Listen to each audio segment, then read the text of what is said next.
Eh bien bonjour à tous, je suis ravie de vous retrouver dans ce nouvel épisode de mon podcast, le Sound Podcast. Et oui, je ne suis pas allée chercher trop loin, j'ai pris mon prénom, je l'ai coupé et j'ai rajouté podcast derrière. Donc je trouvais que c'était plus fun. Mais voilà, au moins ça représente ce que j'avais envie de faire au moment où je créais ce nom. Bon bref, je vous raconte pas de bêtises aujourd'hui, mais plutôt un truc hyper intéressant. Parce que ce week-end, j'ai eu une vraie réflexion sur l'éducation que je donnais à mes enfants. Pourquoi est-ce que je leur donnais cette éducation ? Qu'est-ce qui avait motivé en fait mes choix vraiment de toutes ces règles de vie, de toutes ces règles civiques aussi, parce qu'en fait il faut qu'ils arrivent à se débrouiller dans le monde. C'est pas juste à la maison, c'est aussi avec les gens qui vont côtoyer, que ce soit à l'école, que ce soit leurs grands-parents, la famille, qu'ils soient quand même de futurs adultes équilibrés. Donc tout ça, c'est beaucoup de questions. Et en même temps, je pense que c'est aussi une réflexion sur les apprentissages à leur transmettre. Donc du coup, je me suis dit que ça pouvait être pas mal de faire un podcast sur ça. Donc, quelle éducation donner à son enfant ? Finalement, comment définir cette éducation avec son conjoint quand on en a un et que on éduque l'enfant ensemble ? Après, c'est aussi en fonction de la situation dans laquelle on est, si on est séparé, comment éduquer les enfants quand on est séparé, divorcé. Du coup, un parent dans un appart, un dans un autre appart, et du coup, on alterne la garde. Peu importe le système de garde que vous avez choisi, mais voilà, c'est une vraie question en fait. Quand on est parent célibataire, quand on est parent seul. Donc tout simplement, je vous découvre de découvrir les différentes formes d'éducation. Allez, c'est parti, restez attentifs et attentives.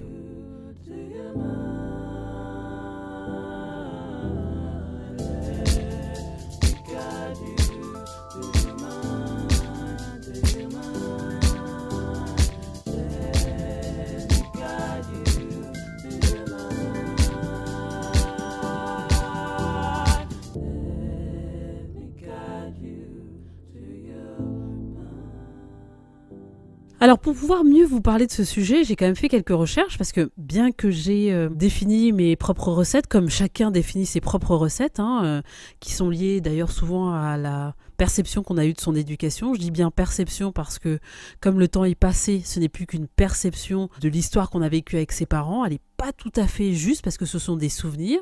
Donc on a quand même des réalités qui se sont inscrites dans notre comportement et de notre façon de faire. Et du coup, quand on met des enfants au monde, on a tendance à reproduire un certain nombre de choses que nos parents ont fait avec nous. Après, ça n'exclut pas qu'on décide aussi d'avoir des axes, de prendre d'autres chemins aussi éducatifs parfois, qui n'ont rien à voir avec ce que nos parents nous ont donné, parce que on a par exemple changé de pays, donc on est dans un autre environnement, dans une autre culture, et tout simplement, on a aussi un autre conjoint qui va nous influencer dans notre choix, en tout cas éducatif. C'est tellement de paramètres qu'en fait, il n'y a pas de vérité absolue. Donc, ce que je vais vous proposer comme analyse n'est absolument pas quelque chose de fondamentalement bloquant.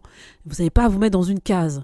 Vous avez juste à réfléchir à quel type d'éducation s'approcherait le plus de ce que vous êtes en train de faire et à la limite, juste en tirer les best practices.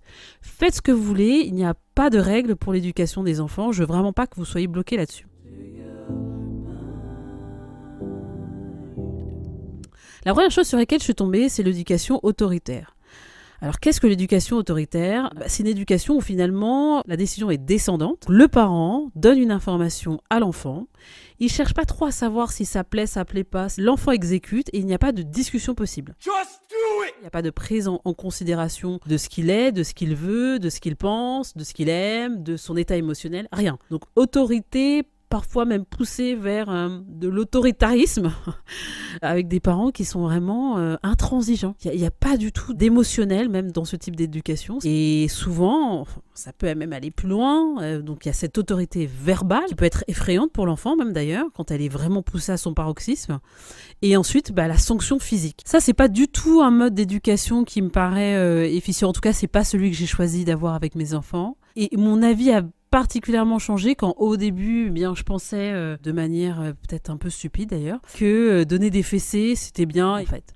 Donc il m'est arrivé de donner des fessées à mes enfants. Et après avoir commencé à m'intéresser vraiment à la parentalité, à lire sur le sujet, à comprendre qu'en fait c'était pas du tout une fin en soi de donner des fessées et que c'était, je pense, alors ça n'appartient qu'à moi de dire ça. Je me dis que si j'ai envie de donner des fessées, c'est une incapacité de moi-même à pouvoir gérer mes émotions. Parce que l'enfant s'en remet à l'adulte et c'est l'adulte qui doit gérer ses émotions, qui doit être en capacité de le faire. Alors, vous allez me dire quand on l'a appris, parce que c'est quelque chose qui s'apprend, ça.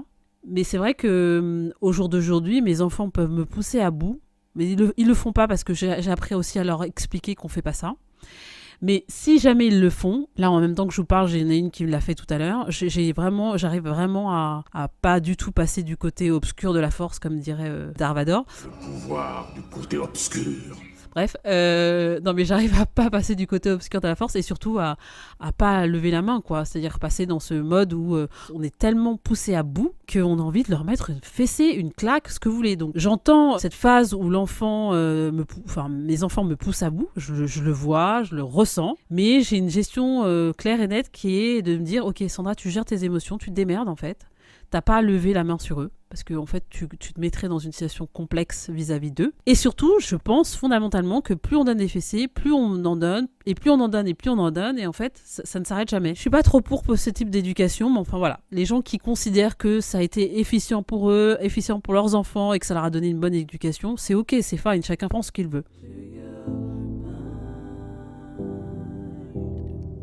Ensuite, vous avez l'éducation dite laxiste. Alors là, on est vraiment dans le total contraire. Laxiste, permissive. En gros, vous n'avez pas de limite. Vous considérez que donner des limites aux enfants, ce n'est pas une bonne chose parce que vous avez envie qu'ils expriment leur personnalité, leurs émotions et qu'ils développent leur autonomie de cette manière-là. Bon. Je ne suis pas pour non plus cette façon d'éduquer les enfants. Bah oui, parce qu'en fait, si vous arrivez chez des potes, vous avez un enfant de 3 ans et un autre de 6. Admettons. À la maison, il saute partout, il monte sur les canapés, c'est cool. Des fois, il casse des trucs, vous dites rien. Des fois, ils vous disent des mots pas sympas, vous dites rien. Et là, vous arrivez chez des invités et c'est le drame. C'est-à-dire que vous avez honte en fait. Vos enfants se comportent chez les invités comme ils se comportent chez vous, c'est-à-dire qu'ils n'ont pas de limite. Et là, vous vous dites, mais c'est chaud. Il y a des justes milieux à tout. Je vous parlerai d'un modèle d'éducation tout à l'heure que j'applique et qui me paraît, à mon sens, le plus efficient. Mais encore une fois, ça ne tient qu'à moi. Mais cette éducation de lâcher prise totale, de liberté totale, nos limites, non. Clairement non. Vous allez juste avoir un mini démon qui va grandir gentiment dans votre maison et qui va vous pourrir après. N'allez pas sur cette éducation laxiste et permissive qui est souvent générée par la projection qu'on peut avoir nous-mêmes en tant que parents sur notre enfant. Et cette projection, c'est de se dire, ok, mais si je le punis, il va plus m'aimer.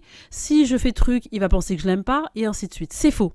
Je vous dis tout de suite, c'est une construction mentale, c'est faux. L'enfant a besoin de limites. Il a besoin de limites parce qu'il se sent protégé, parce qu'il se sent rassuré, parce qu'il se sent en sécurité, avec un adulte qui le cadre. Donc, ne faites pas cette erreur d'aller vers ce type d'éducation, parce que vous allez créer un enfant qui est en insécurité permanente. Et donc, par ses agissements, il vous demandera juste de poser des limites pour qu'il puisse se sentir en sécurité. Je le redis bien, vraiment en sécurité. Faites des recherches et vous comprendrez les conséquences de ça sur les futurs adultes que vous allez générer.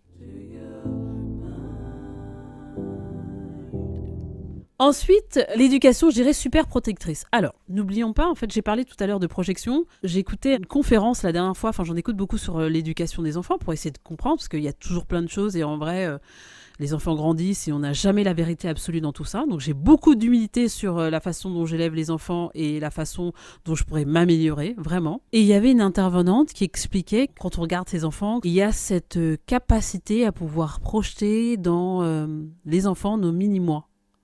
En gros, tout ce que j'ai pas réussi à faire, je veux que mon enfant le fasse, ou il faut qu'il fasse aussi bien que moi, ou mieux que moi. Ou... En fait, il y a toujours ce rapport par rapport à nous. Et ça, j'avoue, c'est hyper dur de se détacher de ça, parce que finalement, c'est notre création, c'est l'union de 2 personnes, et du coup, on voit plein de choses à travers cet enfant. Donc, c'est fabuleux pour plein de raisons.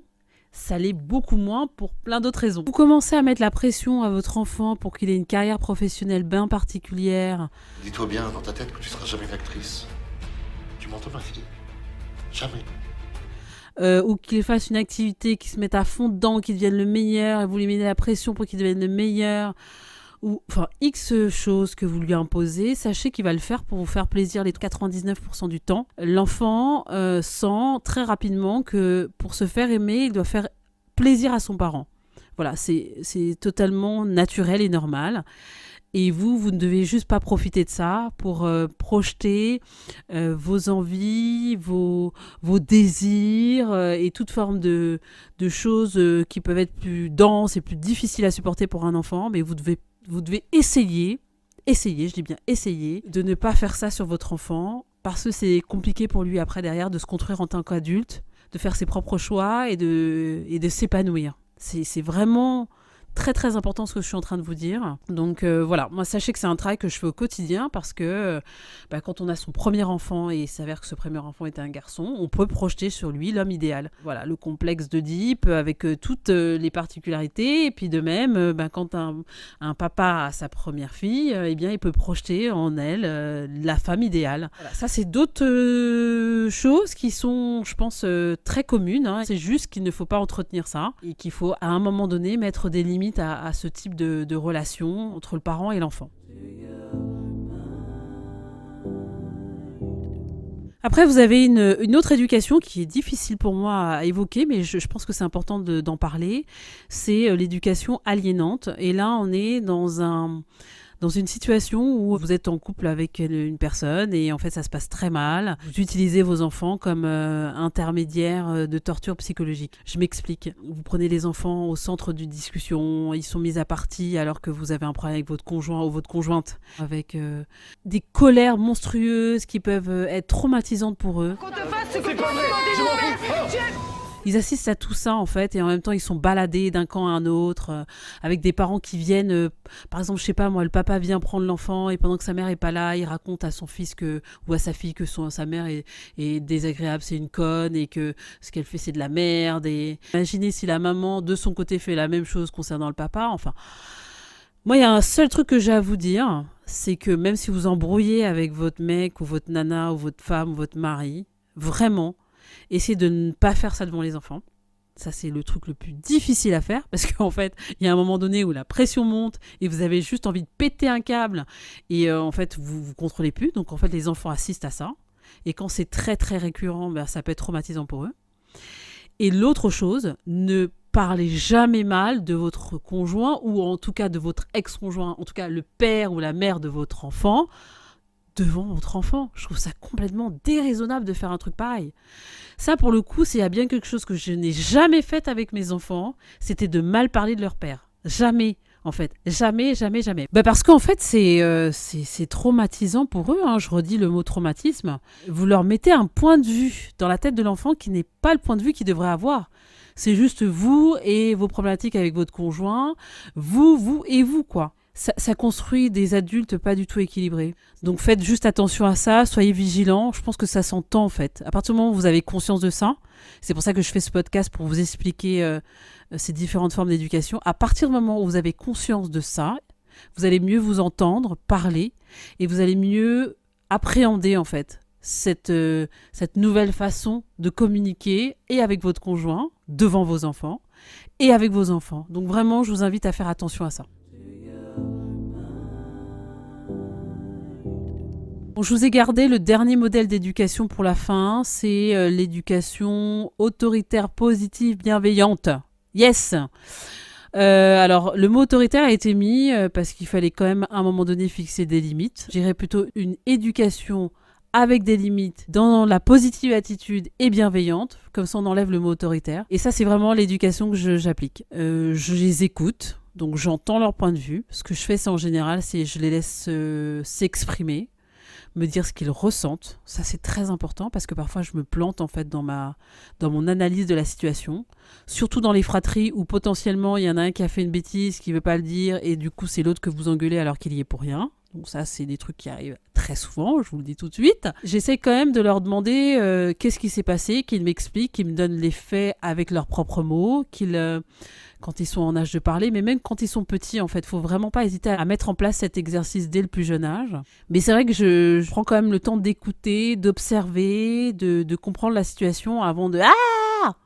Parce que ça sert à rien. Les limites sont importantes. Leur donner un cadre, c'est important. Moi, j'ai une de mes filles qui aime bien pousser mes limites pour voir si justement je vais lui donner un cadre, pour voir si justement elle se sent en sécurité avec sa mère. Tu pousses le bouchon un peu trop loin, Maurice. J'ai bien capté comment il fallait faire. Et c'est plutôt ne pas hésiter à lui donner un temps dans lequel elle se met seule dans sa chambre ou dans un espace pour réfléchir à ce qu'elle vient de faire, pour la mettre face à ses responsabilités. Si je vois qu'elle prend pas le truc au sérieux, je peux monter le ton pour lui dire qu'en fait, il y a une autorité qui est là devant elle et que je sais très bien l'activer. Et si je vois que vraiment, genre, vous avez un enfant qui est en face de vous, qui est en train de se marrer quand vous lui parlez, et là, vous devenez ouf, quoi. Donc là, je monte un peu plus le ton et ce que je fais, c'est que j'éclate le soufflet du clown. Parce que en vrai, c'est l'esprit du clown qui est à l'intérieur d'elle et qui a juste envie de se foutre de ma gueule. Bon, donc du coup, je veux monter un peu plus le ton pour que le soufflet redescende. Ça se finit par une crise de larmes en général. Mais j'explique après que voilà, tu vois, quand t'as fait ça, eh bien, c'était pas très poli, c'était pas bienveillant, t'étais irrespectueuse en fait. Et du coup, ça permet quand même de gérer plus facilement la situation, de laisser l'enfant comprendre en fait ce qui s'est passé, parce que ça se fait en plusieurs phases. Et du coup, vous n'êtes pas aussi dans le regret de lui avoir mis une claque dans la figure ou de lui avoir mis une fessée, parce que souvent vous avez quand même des regrets quand vous faites ça. Et vous n'êtes pas face à un enfant qui a peur. Sachez que les enfants qui ont subi des violences extrêmes de leurs parents, que ce soit physique ou par la parole, ça peut être des paroles blessantes, ça peut être des paroles qui sont dans lesquelles vous diminuez la valeur de votre enfant, vous dites qu'il est bête, qu'il est moche, qu'il est sale, enfin ce genre de propos qui sont juste pour moi totalement... c'est horrible et ça produit un certain nombre de déséquilibres dont vous n'avez même pas idée. Et si vous-même vous êtes un ex-enfant de parents violents, vous savez aujourd'hui, ou en tout cas vous pouvez mesurer aujourd'hui quelques-uns des déséquilibres que ça a causé dans votre personnalité, la colère que vous pouvez avoir.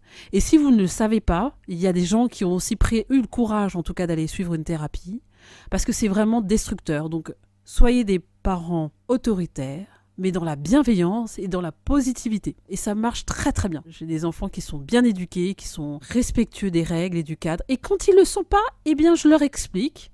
Je prends le temps de le faire. Souvent, je me baisse à leur niveau. Donc, je ne prends pas ce ton autoritaire. Vous avez physiquement un ascendant sur votre enfant. Généralement, je me mets à genoux à leur niveau, les yeux dans les yeux, et je leur parle. Ça, c'est une technique que j'avais vue dans un livre où, en fait, elle expliquait que souvent, voilà, il faudrait physiquement même se mettre au même niveau que l'enfant. C'est beaucoup plus impactant pour lui.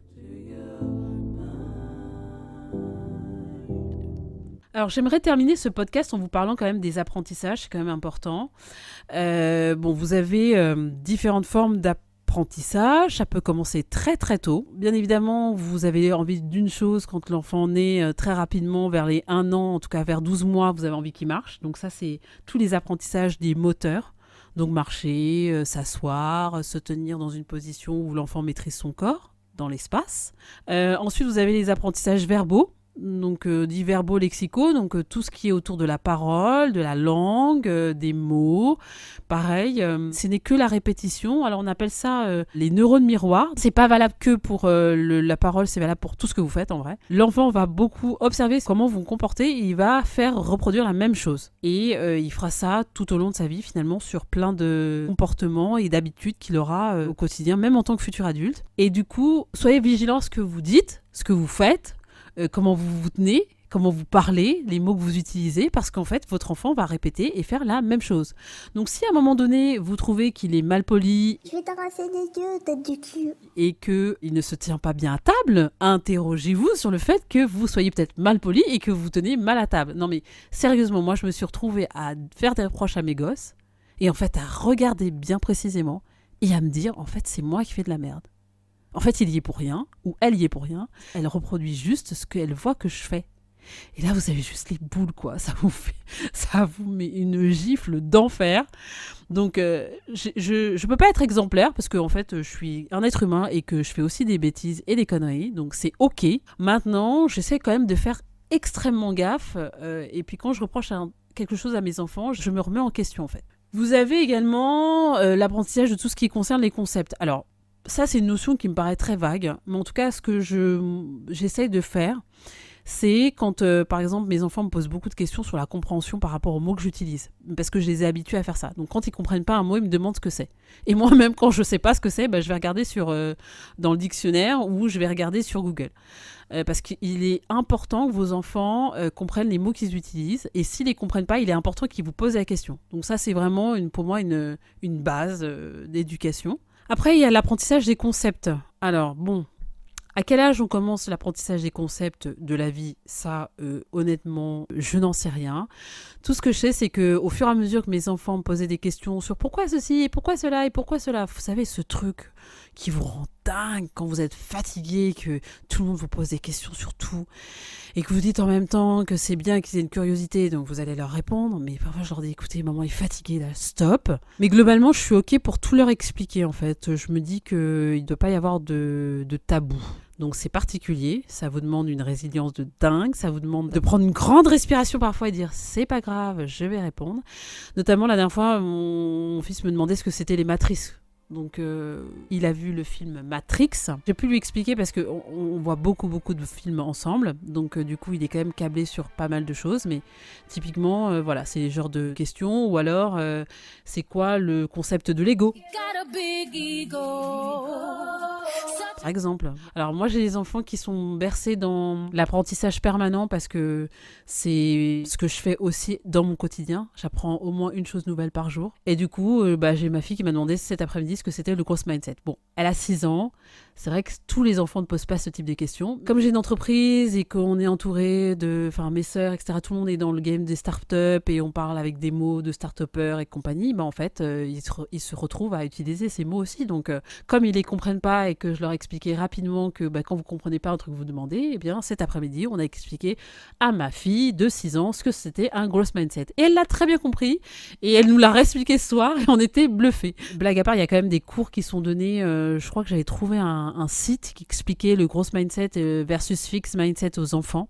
C'est juste génial. Et c'est vrai que ça permet d'aller sur un apprentissage de la résolution des problèmes. Parce que du coup, le growth mindset, c'est de trouver toujours une solution. En vrai. Globalement, j'invite mes enfants à réfléchir à une solution. Comme moi-même, je m'invite chaque jour à réfléchir à une solution et à développer cette capacité à trouver des solutions parce que finalement, tout est possible. Et c'est ça le growth mindset. Et enfin, je termine par le dernier apprentissage qui est pour moi le plus important, l'apprentissage socio-émotionnel. Comment vous allez apprendre à votre enfant à ressentir les émotions, alors les ressentir, les identifier, les interpréter, les comprendre. Et là, commencez le plus tôt possible. C'est-à-dire que ça va commencer par les émotions les plus simples, la joie, la tristesse, la colère. Il y a plusieurs types d'émotions, il y en a 7 ou 8, ça dépend des courants, mais enfin, faites des recherches sur Google, vous verrez les différentes formes d'émotions. Même pour vous, ça peut être intéressant de le savoir. Mais apprendre à un enfant à connaître ses émotions, à les comprendre, là, vous lui donnez un lourd outil, quoi. Ne pensez pas qu'un enfant qui a même 6 mois ne peut pas comprendre ce que vous lui dites. Il s'habitue à votre façon de parler.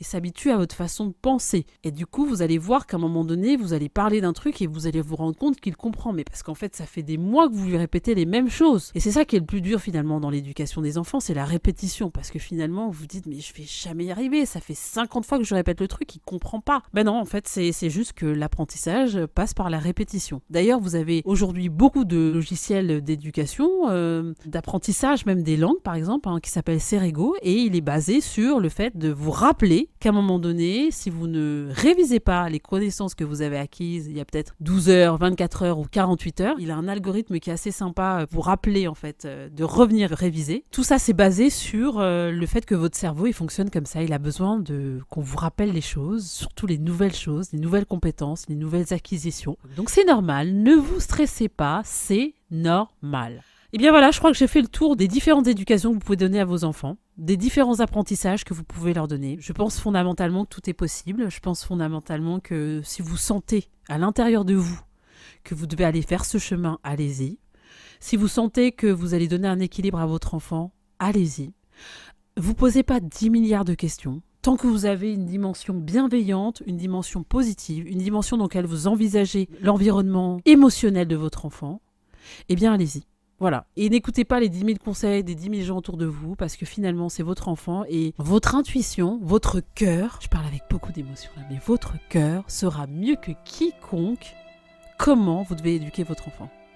Même votre mère, même votre père, même vos tontons, vos tatas, tous les gens qui ont envie de venir vous donner des conseils et vous dire comment faire, eh bien ce sera super cool et vous allez leur dire merci pour tous ces conseils. Vous allez même prendre le temps de les écouter, mais peut-être que ça ne correspond pas à votre enfant. Et là, c'est vous-même qui saurez, dans votre cœur, au plus profond de vous-même. Voilà, écoutez, j'espère que tout ça vous aura aidé, que tous ces conseils vous permettront d'avoir une vision plus claire de comment donner une éducation apaisée, une éducation équilibrée à votre enfant. Il y a tellement d'autres choses qui peuvent être abordées, mais je regarde ça pour la suite. Donc pour l'instant, on se contente déjà de ces premières façons de faire. Et puis n'hésitez pas à faire des commentaires, n'hésitez pas à partager, n'hésitez pas à liker ce podcast et à donner votre avis surtout. Et je vous fais des gros bisous et prenez surtout bien soin de vous parce que ça c'est le plus important. Si vous voulez que vos enfants soient heureux, il faut que vous soyez heureux vous-même. Je vous fais des gros bisous. À bientôt.